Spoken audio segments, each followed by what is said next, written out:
What's up everybody, and welcome back to another video here on Bergen Outdoors, and today I'm going to be showing you guys how I make my deer jerky. Your first step is to unthaw your meat enough where it's easy to cut and you can peel it apart and move it around, but not so much where it's all mushy like this and it's not going to cut real easily. So after that's unthawed, you want to peel it apart. I have one piece right here that I'm going to be showing you guys on, and you can see all this white stuff. It's all a bunch of fat. So you're going to take your knife and you're just going to cut all this fat off. Let me show you that process right now. So after you think your meat's unthawed enough, you want to take your knife and you want to try to get rid of as much of this white stuff as you can, because that's going to make your meat or your jerky taste better. So you want to take your knife, I'm just using a flying knife here, and you want to go right underneath that white stuff and then cut straight down. So you're just kind of peeling it off in layers.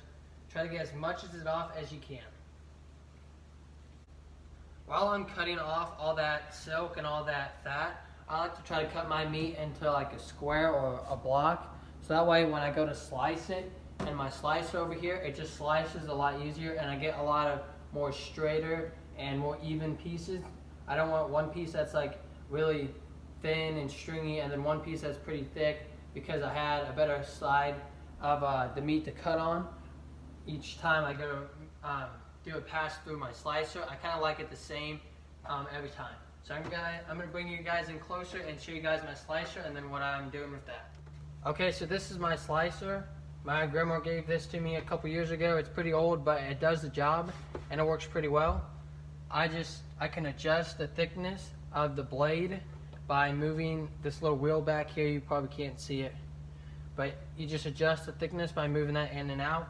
I got mine on about 4.5, and what I do is I just take my meat right in here and then I push it up against this plate and then I just slice it straight down. I turn it on and the wheel spins and it cuts, and then I just push and slice it. So I'm gonna go ahead and cut some pieces for you guys.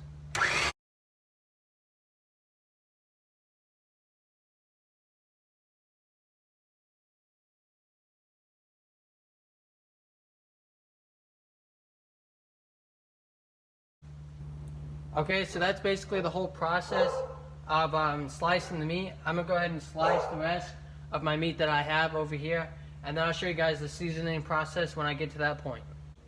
Alright guys, so I got all my meat cut. I have it laid out here, and I've got my secret seasoning here. This is the Birdman Special.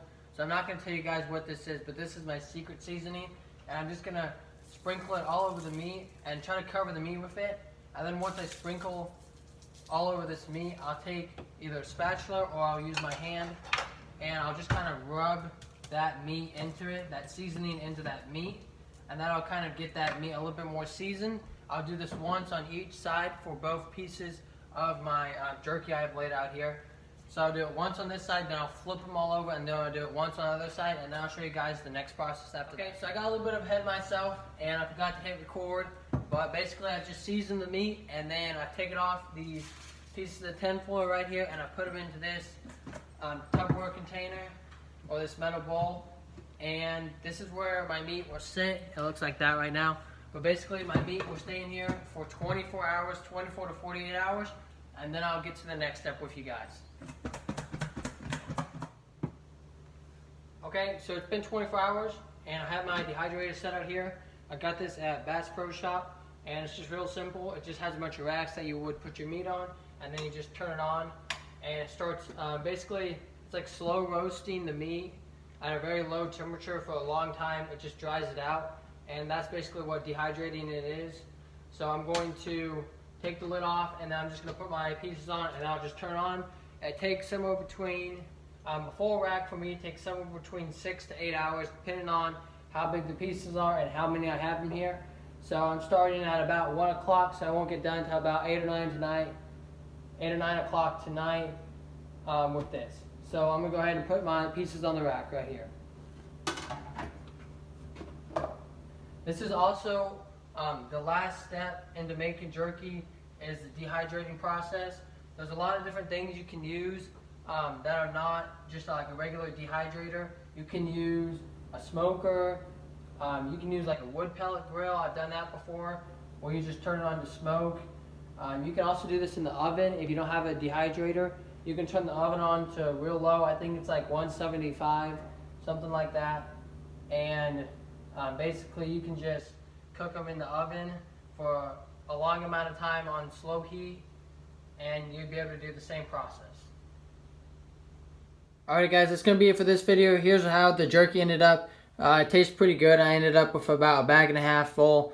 And when you're making jerky, you ended up with about half of what you started with. So if you start with 5 pounds, you end up with about 2.5 pounds.